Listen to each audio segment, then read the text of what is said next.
Замисляли ли сте се как компютрите успяват да видят и чуят света около нас? Всичко започва с аналогови сигнали, но компютрите говорят на съвсем друг език. Днес ще построим точно този математически мост, който свързва реалния свят с дигиталния. И така, ето го и нашия план за действие. Първо, ще разберем защо изобщо ни трябва този мост. Ще разгледаме една своеобразна карта на целия Фурие анализ, за да видим къде се намираме. След това ще се гмурнем в двата ключови инструмента – дискретните редове и дискретното преобразуване на Фурие. Ще видим как работи всичко това на практика и накрая ще обобщим най-важното. Добре, да започваме. Първо, трябва да си отговорим на един фундаментален въпрос. Защо инструментите, които вече познаваме, просто не вършат работа в дигиталния свят? Какъв е проблемът? Проблемът е в самата природа на компютрите. Те просто не могат да работят с тези гладки, непрекъснати вълни, които описват звука или светлината в реалния свят. За тях това е непонятно. Точно така. Вместо една плавна, непрекъсната крива, компютърът вижда, просто един списък с числа. Това са така наречените отсчети. Моментни снимки на сигнала, направени през равни интервали от време. И тук идва ключовия момент. За да анализираме тези списъци с числа, ни трябва изцяло нов математически апарат. Трябва да адаптираме познатия ни Фурие анализ, така че да работи в тази нова, дискретна реалност.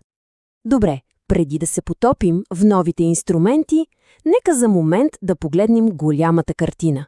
Трябва да видим къде точно се вписват те в цялата вселена на Фурие анализа. Ето я и нашата карта. Това е изключително полезно, за да се ориентираме. Погледнете, в предишни материали разгледахме горния ред, светът на аналоговите сигнали. Днес обаче се спускаме долу, в дигиталния свят. Точно тук, в долните два квадранта, се случва истинската магия на цифровата обработка. Започваме пътешествието си от долния ляв квадрант. Тук имаме работа с дискретните редове на Фурие. Представете си сигнал, който е едновременно дигитален, той е съставен от отделни проби и в същото време се повтаря безкрайно. Точно за такива сигнали е създаден този инструмент. Да, точно така. Помислете за някакъв повтарящ се дигитален бит в една песен. Задачата на дискретния ред на Фурие или ДРФ е да чуе този бит, да го разложи на съставните му части и да ни каже «Хей, този ритъм е съставен от тези и тези основни честоти». И тук се крие една от най-големите разлики с аналоговия свят. Там реда на Фурие беше безкраен. Тук обаче всичко е много по-подредено. Ако сигналът ни има период от n отчета, то ние го описваме напълно само с n на брой честотни компонента. Няма нужда от безкрайност. С n числа на входа получаваме n числа на изхода. Елегантно, нали? Тази формула може да изглежда малко плашеща, но всъщност ролята й е съвсем проста. Тя е нашият честотен детектор. Взимаме нашият сигнал, S от n, и тази формула преминава през всяка възможна честота, означена с K, и изчислява колко точно от тази честота се съдържа в оригиналния сигнал. Това е всичко. А това е обратната операция. Формулата за синтез е като проверка на нашата работа.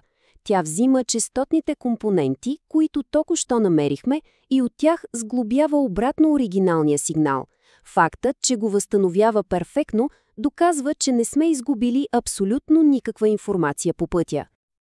И така, стигаме до главното събитие, до работния кон на дигиталния анализ – дискретното преобразование на Фурие или ДПФ. Това е инструментът, който стои зад почти всичко дигитално, което познаваме. От MP3 музиката до JPEG изображенията и видеостриминга. Значи, докато дискретният ред беше за едни идеални, теоретични, безкрайно повтарящи се сигнали, ДПФ е създаден за истинския свят, за сигналите, които имат и ясен начало и ясен край, като например аудиозапис на една дума или данните от една единствена снимка. Това е абсолютната същина на преобразованието. Взимаме една поредица от n числа, които ни казват каква е била силата на сигнала в n различни момента във времето, и я превръщаме в друга поредица от n числа, които ни казват от какви честоти е съставен този сигнал. С други думи, преминаваме от въпроса «кога» към въпроса «от какво е направено». Да, това на практика е компютърната версия на преобразованието на Фурие. Тя е специално създадена да работи с крайни, дискретни данни, точно каквито компютрите разбират. Резултатът е един също толкова дискретен спектър, който компютърът може лесно да анализира, да филтрира, да компресира, да прави каквото си поиска. Добре, теорията е важна, но нещата винаги стават по-ясни с един визуален пример. Нека видим една бърза демонстрация как точно работи ДПФ. Процесът е съвсем прост. Ще вземем един съвсем обикновен дискретен сигнал, който се състои от няколко стойности, и ще го прекараме през ДПФ машината, за да видим какво ще излезе от другата страна. Ето го и нашият входен сигнал. Не е плавна крива, а просто няколко точки, няколко отделни стойности, които представляват амплитудата в различни моменти. Точно това вижда компютърът, когато обработва звук или изображение. И сега прилагаме магията на ДПФ. Този алгоритъм ще погледне тези точки и ще разкрие скритата в тях честотна информация. И ето го и резултатът. От другата страна получаваме този ясен, дискретен спектър.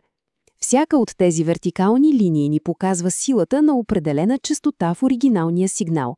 На практика, току-що получихме честотния пръстов отпечатък на нашите данни. Стигнахме до финала. Нека сега да обобщим ключовите неща, които трябва да вземем със себе си от този материал. Това са инструментите, които трябва да имаме в нашия дигитален арсенал. Първо и най-важно, дигиталният свят си има свои собствени инструменти – ДРФ и ДПФ. Разликата е ключова. Използваме ДРФ за теоретични, безкрайно повтарящи се дискретни сигнали и използваме ДПФ, работният кон, за реалните сигнали с крайна дължина. Аналогията, която трябва да запомните, е следната. ДРФ е като да анализираш безкрайния монотонен ритъм на метроном. ДПФ, от друга страна, е като да анализираш записа на една единствена завършена песен. Едното е теория, другото е практика. И това ни води до една последна, но много важна мисъл. DPF е невероятно мощен, но има един проблем. За големи сигнали, като например видео с висока резолюция, той е изчислително бавен, прекалено бавен. И тук идва въпросът, как можем да го ускорим не просто 2 или 3 пъти, а милиони пъти, за да работи в реално време. Отговорът на този въпрос е гениален алгоритъм, който буквално направи възможна съвременната дигитална революция. Но за него в следващия материал.